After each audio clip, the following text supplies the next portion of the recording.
Metales, ¿ya? En odontología usamos varios metales en varias especialidades.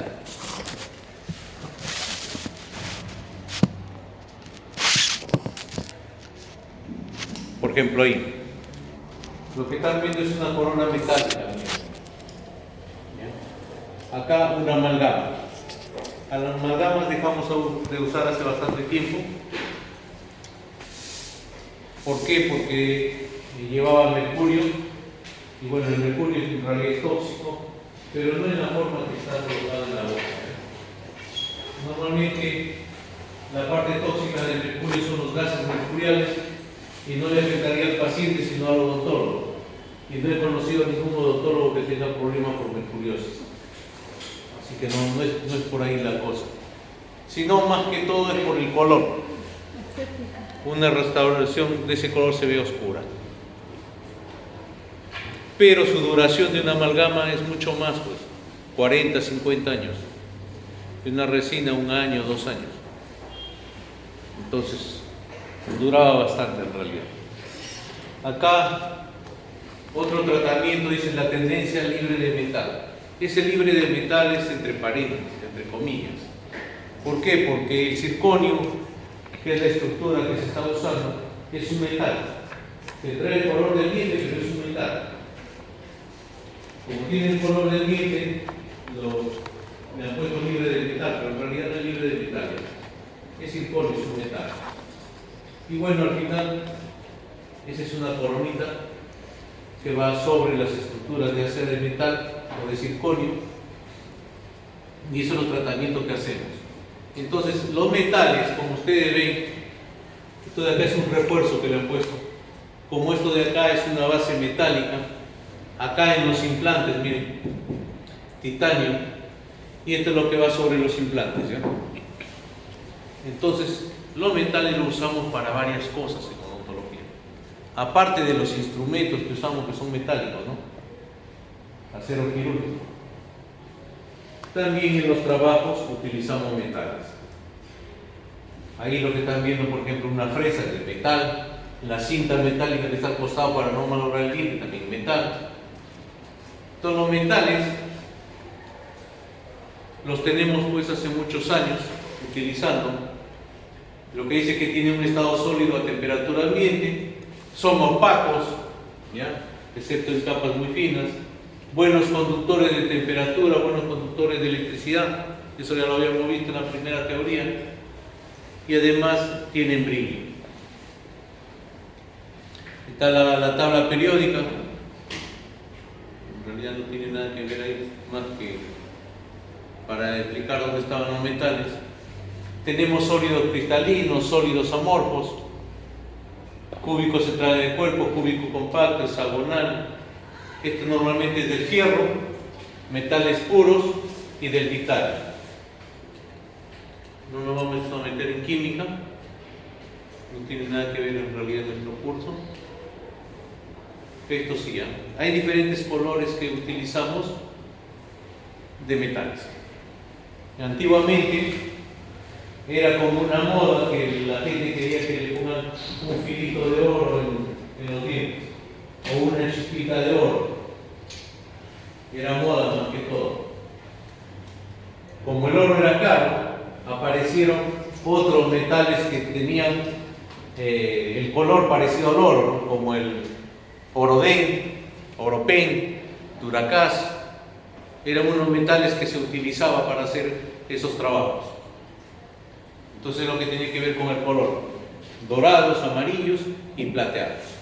Respecto a esto, si ustedes se fijan bien en la imagen, en realidad esta lámina era recta, pero como acá hay unos mecheros lo han calentado y se ha expandido. El calor hace que el metal se expanda y el frío hace que el calor se contraiga.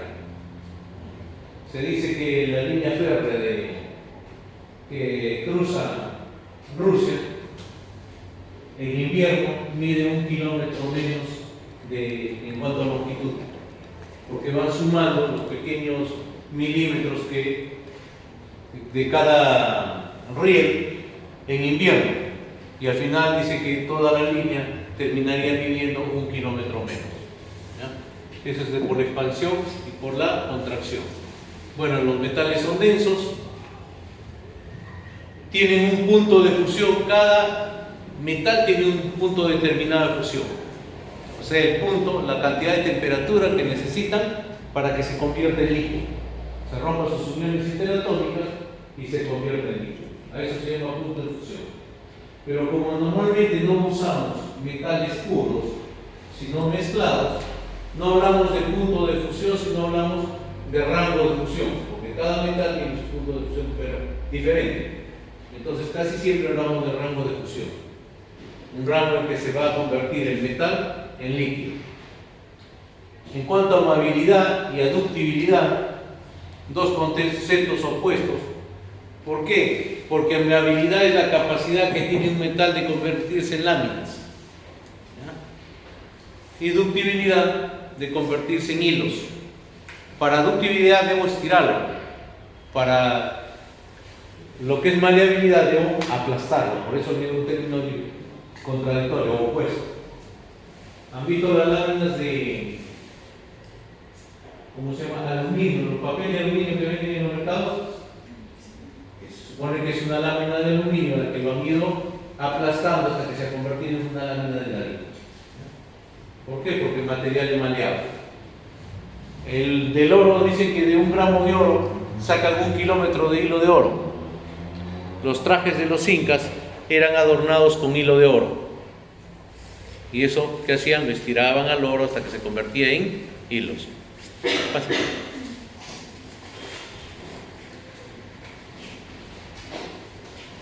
Entonces nosotros llamamos aleaciones a la mezcla de metales. Ya que no usamos un metal puro, son mezclas, llamamos aleaciones de metales, donde están incluidos varios tipos de metales. Así venían, miren, los materiales para ser colados. Normalmente venían así. Y así lo compra el técnico dental para hacer su colado. El oro, como les digo, es un poco caro. Los seguidores de Black es el doctor que utilizaba amalgama y el que diseñó las cavidades, que hasta ahora seguimos aprendiendo las cavidades de restauración, tipo 1, 2, 3, 4 y 5. Sus seguidores tienen una academia en Estados Unidos que se llama la Academia Tucker. Ellos pregonan de que el único material biocompatible es el oro. No existe otro material biocompatible. Entonces ellos siguen haciendo restauraciones en oro. Acá en el Perú creo que hay unos 14 a 18 odontólogos seguidores de esa academia, que ellos se dedican a hacer las curaciones con oro. Pero el oro cuesta caro. Una restauración entre 700 a 1000 soles. Una sola curación, imagínate.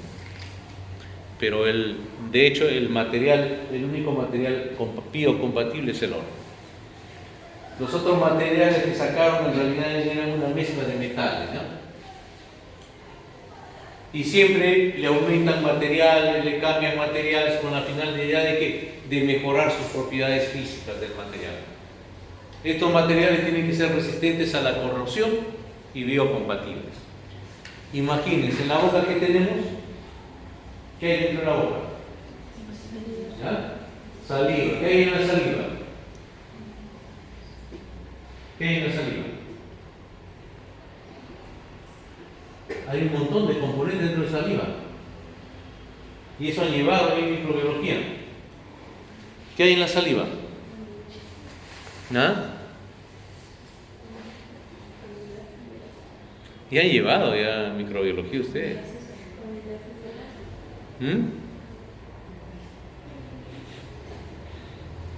Hay un montón de componentes que ayudan a desintegrar la comida para antes de que llegue al estómago. Hay un zoológico en la boca.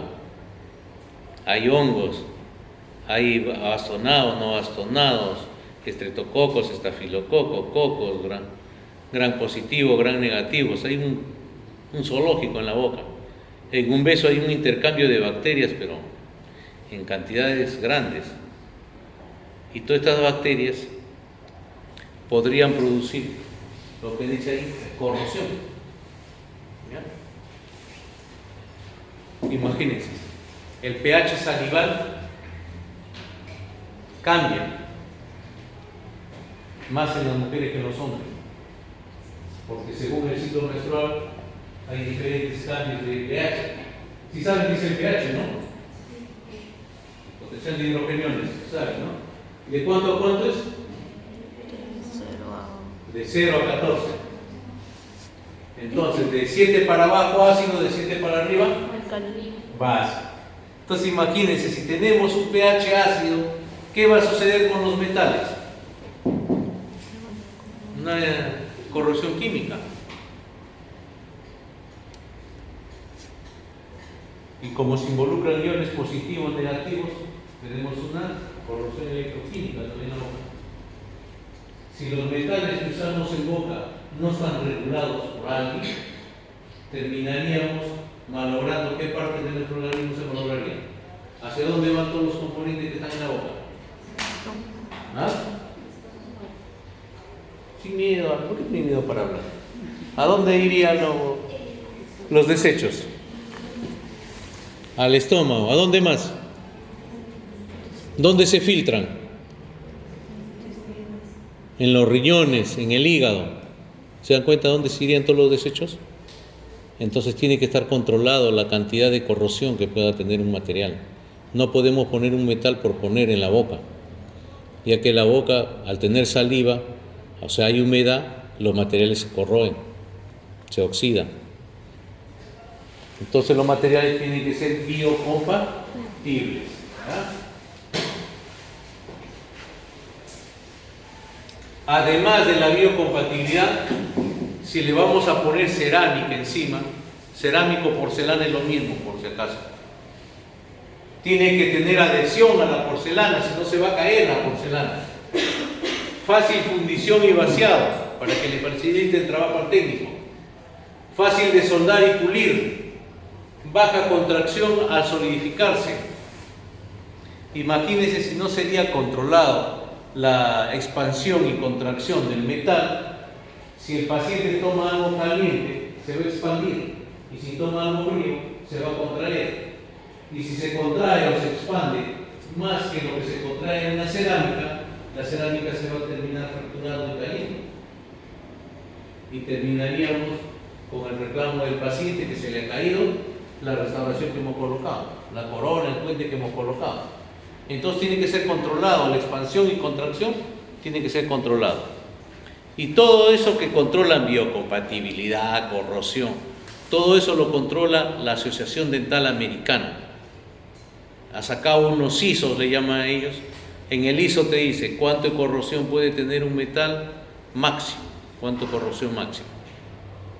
Metal o material que no cumpla con eso no puede ser usado en boca. ¿Ya? Así funciona.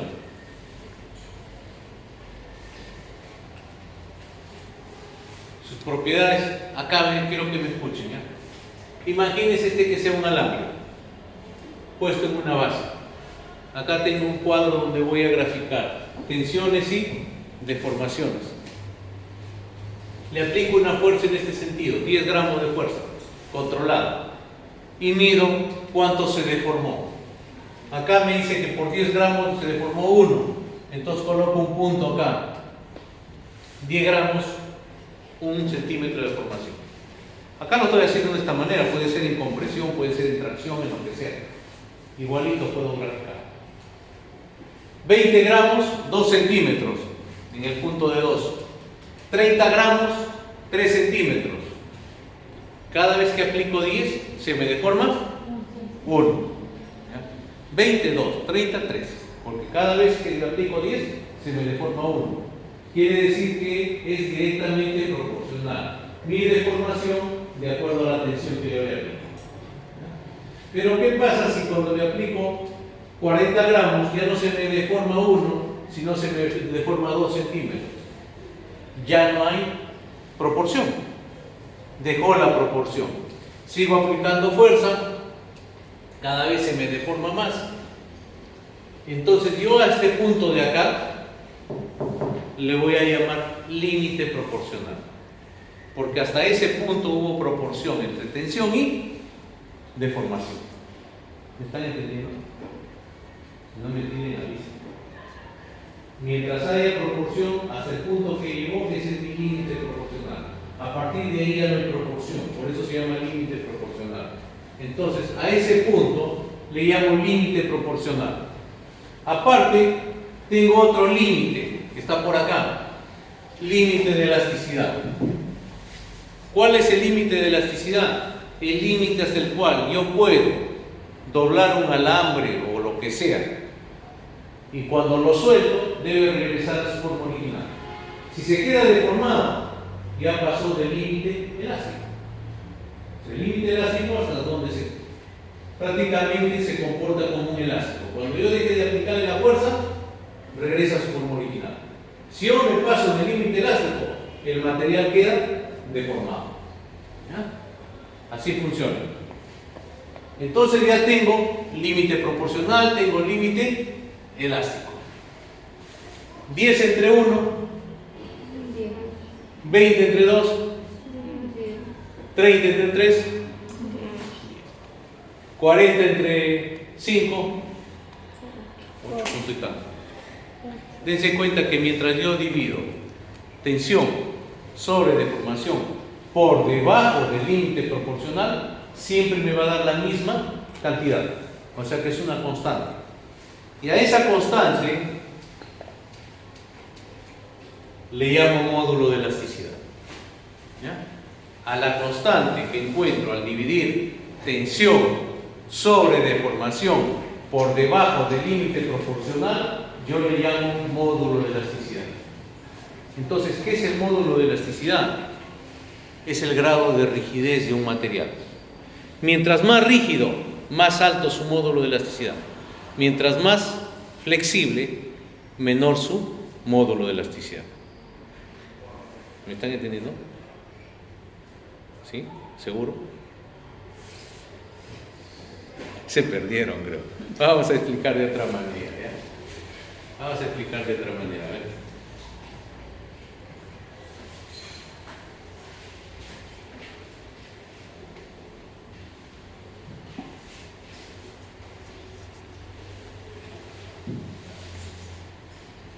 A ver, imagínense que tengo una madera, ¿ya? Tengo una tabla acá. Y tengo un clavo. Tengo un clavo de acero. Y tengo un clavo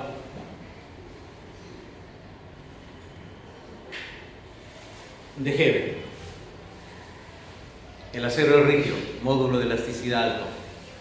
El Hebe, flexible, módulo de elasticidad bajo. Tienen la misma forma, el mismo diámetro, son igualitos.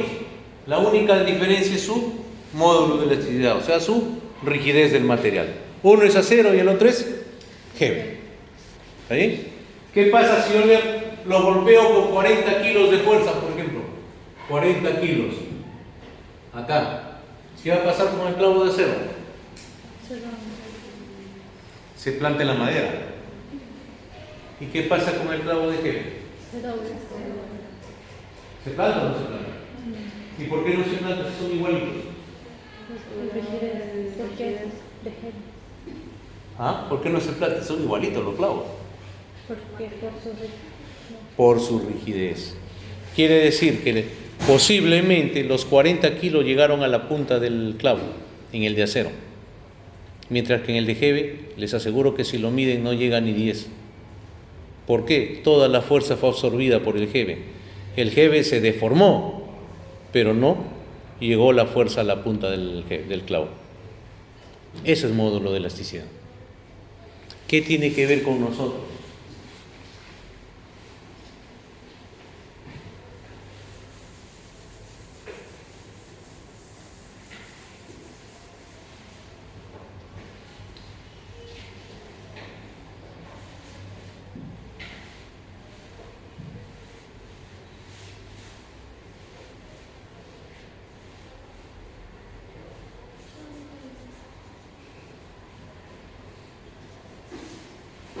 Acá tengo un diente. ¿Cómo está hecho fijo el hueso?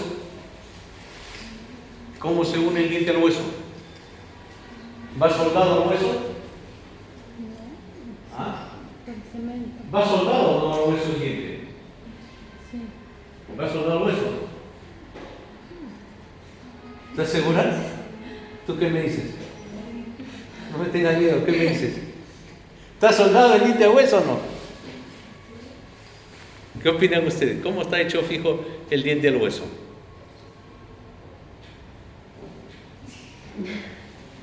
¿Cómo no van a saber?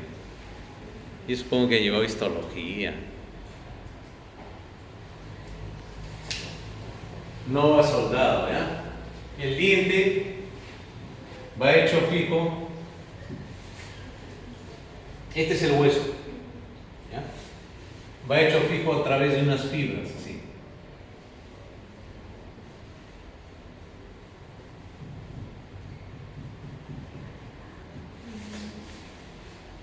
Así está unido al hueso. ¿Cómo se llaman esas fibras? ¿Ah? ¿Cómo? ¿Ligamento qué? Periodontal. Perio alrededor dental del diente. Ligamento alrededor del diente. ¿Cómo? Ligamento periodontal. No tengan miedo de hablar. ¿Por qué tienen miedo? Ligamento periodontal se llama así de simple. Que hace fijo al diente con el hueso.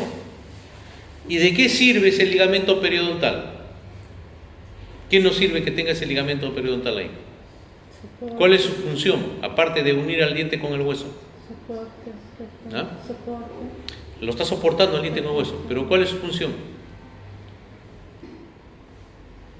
Está bien, una de sus funciones es soporta. Está soportando al diente con el hueso. Tiene varias funciones. Ahí hay nervios propioceptores. Que cuando ustedes muerden una piedrita, ¿qué sucede? Están masticando y muerden algo duro. ¿Qué hace la boca? ¿Ah? Se abre la boca. ¿Por qué? Porque hay nervios propioceptores. Acá hay nervios que inmediatamente muerdes algo y le avisa al cerebro. ¿Y qué hace el cerebro? ¡Pum! Te abre la boca. Es una función defensiva que tiene ahí el diente. Por si acaso muerdas una piedrita, muerdas algo duro. Los nervios inmediatamente le informan.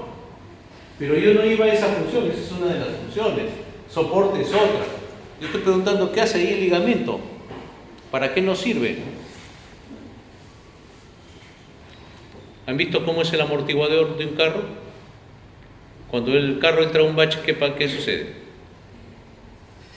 Se hunde y se mueve el carro, pero no sientes el golpe. Salvo que sea esos buses viejos cuando uno sube, que ya no tienen ni amortiguadores y cada vez que entra en un bache lo sentimos todito. Sentimos un golpe, ¿no? Esa es la función del ligamento periodontal. Sirve para amortiguar las fuerzas de masticación. Cuando mordemos, el diente se hunde y se mueve a los costados. Sirve como amortiguación. Entonces, imagínense, el diente tiene su propio módulo de elasticidad, por si acaso. O sea, ¿saben cuánto de fuerza aplicamos al masticar? Más o menos, ¿cuánto fuerza creen que tenemos al masticar? ¿Cuál es nuestra fuerza de mordida?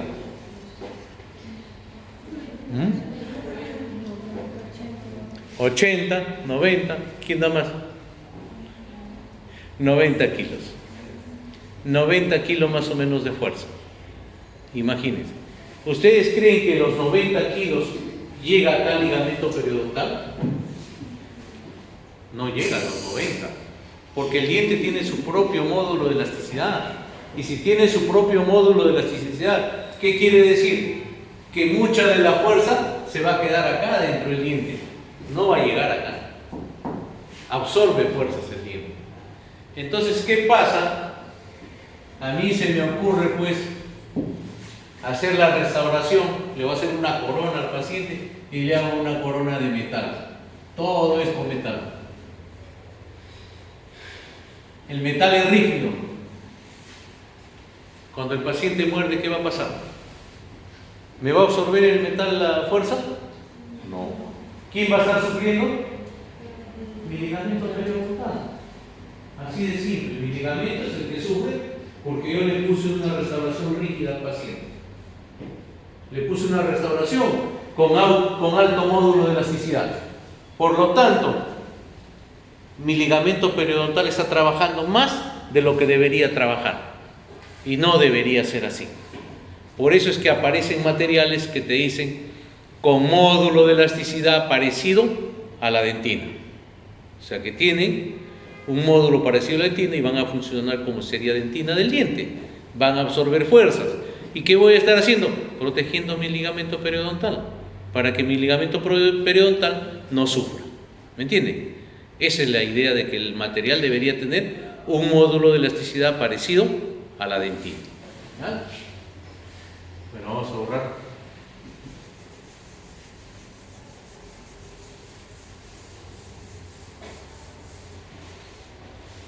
Vamos a regresar a la clase.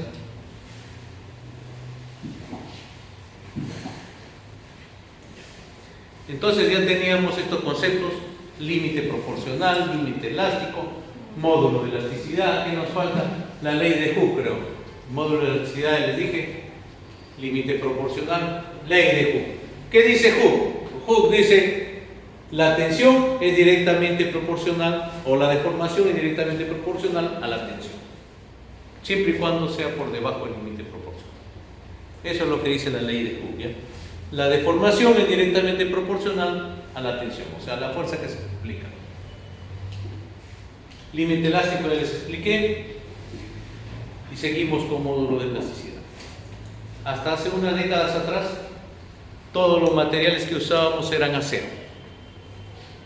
Cuando hacíamos ortodoncia, arcos de acero. Nos vendían la varilla de acero y teníamos que darle la forma de la arcada de la boca del paciente. Queríamos mover un diente y el diente estaba por arriba, teníamos que hacer unos arrollamientos para que parezca un resorte y pueda jalar. Pero, más o menos por 1990, aparece una nueva aleación, la que los ortodoncistas le llaman nitinol y los endodoncistas le llaman niti. Cualquier sea el nombre que le han dado, es una aleación de níquel-titanio, una mezcla de níquel con titanio. ¿Cuál es la ventaja de este metal? Que tiene memoria técnica. ¿Ya? Tiene memoria, ¿por qué? Porque ya yo cuando compro mis arcos de nitinol para hacer ortodoncia, ya viene con una forma. Pero el alambre es tan flexible que yo lo puedo doblar. Si mi diente está arriba, lo puedo doblar hasta arriba. Y el arco solito lo va a ir jalando, porque el arco va a regresar a su forma original. Se comporta como un elástico. ¿Eso quién lo hace? La aleación níquel-titanio. Eso es en ortodoncia. En endodoncia, a ver, ahorita las vamos a ir. En endodoncia, las limas, cuando hacemos una endodoncia, quitamos toda la parte interna del diente y tenemos que limar adentro. Y las limas eran de acero nada más. Entonces, a un alambre, cuando lo doblo varias veces, ¿qué sucede? Se rompe el alambre, se divide en dos. Imagínense la lima metiéndolo dentro del conducto y el conducto no es recto. El conducto tiene curvas. Entonces, cada vez que lo meto, se deforma. Lo saco, se endereza. Se deforma, se endereza. Es como si estaría agarrando un alambre y doblándolo así. ¿Qué va a suceder? Se rompe la lima dentro del diente. Y si se rompe dentro del diente y no lo puedo sacar, ¿en qué termina? Perdiendo el diente el paciente. Y si pierde el diente el paciente, ¿qué va a hacer el paciente? Me va a denunciar. Eso sucedía con las limas de acero. Entonces aparecen estas limas de níquel-titanio y tienen más flexibilidad y van a durar un poco más. Esa es la idea. Tampoco es que podamos utilizarlo eternamente, ¿no? Tiene su tiempo de vida. Y acá miren algunos módulos de elasticidad. Por ejemplo, de la dentina es de 15 a 25, del esmalte 83, amalgama 27, está cerca a la dentina, titanio 110, aleación de cobre, cobalto cromo 228, las resinas 16. Imagínense esta aleación. No me va a sufrir ninguna fuerza. Hago una corona de cobalto cromo y le estoy haciendo un daño a mi ligamento periodontal. Bueno, esto es lo mismo, tensión de formación. Ahora vayamos a resistencia o dureza. Todos los metales tienen resistencia. Y de acá de resistencia hay miles de trabajos para hacer su tesis. Puedo medir, por ejemplo, microdureza del esmalte dentario, microdureza de una resina, microdureza de una cerámica, microdureza de una resina de laboratorio o cerómero.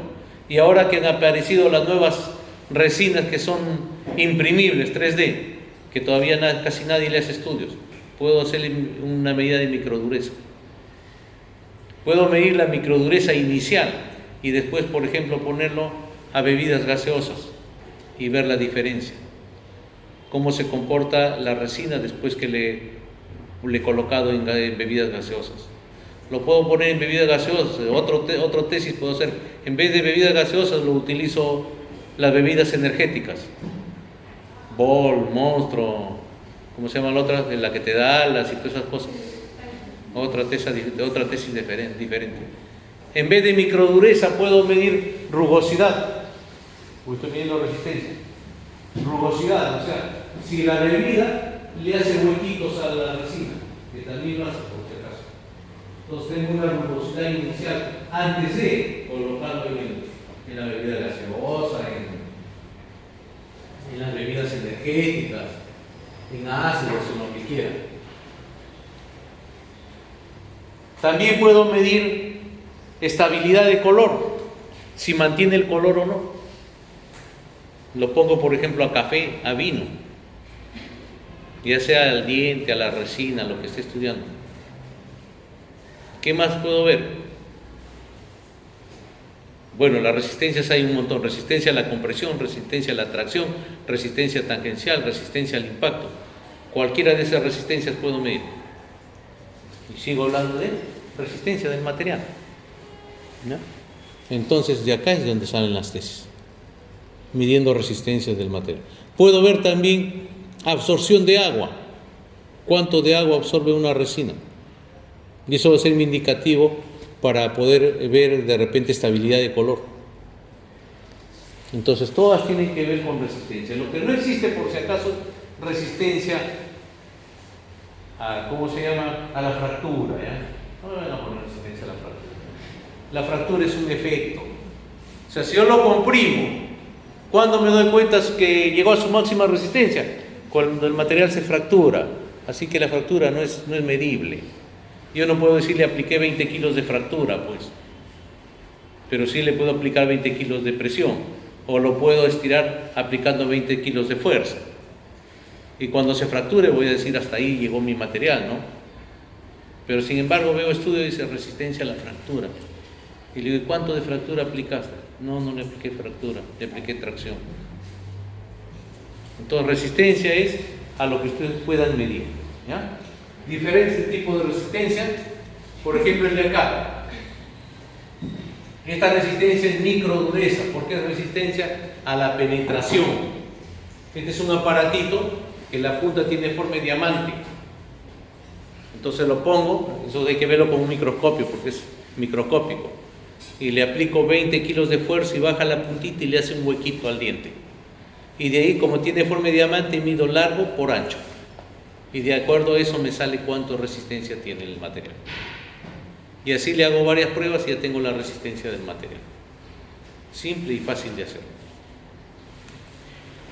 Entonces acá una resistencia de los materiales, por ejemplo de tina 68, esmalte 350, amalgama 110, titanio 170, aleación de cobalto cromo 420 y las resinas 90.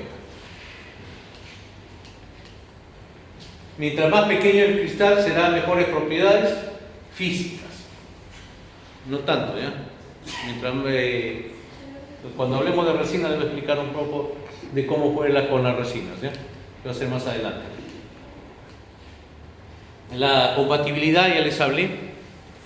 Imagínense si yo pondría un metal en boca en contacto con la encía y el material fuera tóxico, ¿qué va a suceder? Le va a hacer un hueco a mi encía. Se van a morir las células que estén en contacto con el metal. Cuando abra la boca el paciente voy a ver un cráter ahí, un hueco ahí en la encía. porque es tóxico, me están matando células. Si el material sería o produciría alergia, ¿qué va a pasar? El paciente se me puede morir porque se le hincha la glotis, no puede respirar. Si el material produce cáncer, ¿qué va a pasar? Me va a aparecer un cáncer ahí en el sitio donde estaba en contacto con el metal. Un tumor o una herida que nunca sana, cáncer. Entonces, por eso pedimos que el material sea biocompatible biológicamente, o sea, tiene que ser compatible con la vida. No puedo poner cualquier metal en boca. Ya les dije que eso lo regulaba la Asociación Dental Americana. Ahí está, miren, no tiene que ser tóxico, no irritante, no alérgico. Biofuncionalidad, eficacia y desempeño en su función durante el tiempo. Biodegradación, lo que les hablaba antes, que los componentes pueden llegar ¿a dónde? Al riñón, al hígado, aparte de salir por las heces, ¿no? Que no habría ningún problema de salir por las heces. El problema es que si va al riñón o va al hígado, ahí sí nos va a afectar. Liberación de componentes, que es lo mismo. Por ejemplo, el níquel es un material que produce dermatitis y neumonía, produce alergias. Entonces habría que ver a los pacientes si tienen alergias y ese material no podríamos utilizarlo. Acá hay estudios sobre esto, ¿ya? Sobre biocompatibilidad de las amalgamas, de acá del paladio. Y esto es como verificarlos. Ya les dije anteriormente que el oro es el único metal biocompatible. Entonces, las aleaciones los vemos por eso. Miren, nobleza alta tiene más de 40% de oro. De ahí venían los de nobles, más de 25, metales base, menos de 25% en oro. Así eran antes. Ahora han sacado otros metales, por si acaso, ¿ya? Miren, acá tenemos alto contenido de oro, noble, predominantemente en base metal, menor al 25. Acá no lleva oro, este no lleva oro. Las aleaciones de alta nobleza, ahí está, miren, la Asociación Dental Americana, en su especificación número 5, ¿qué dice? Que debería tener 85% de oro, de 5 a 8 de paladio, de platino, 5 a 8 de paladio y 2 a 4% de indio y estaño. Eso es lo que regula la Asociación Dental Americana. Acá algunos metales. Habla de el precio. Debería estar a un precio asequible. Ya les expliqué que las restauraciones que hacen en oro son caras. Pero hay que buscar mejorar las propiedades mecánicas, mejorar para la subestructura metálica. O sea, los puentes en realidad llevan una estructura metálica y encima que llevan la cerámica.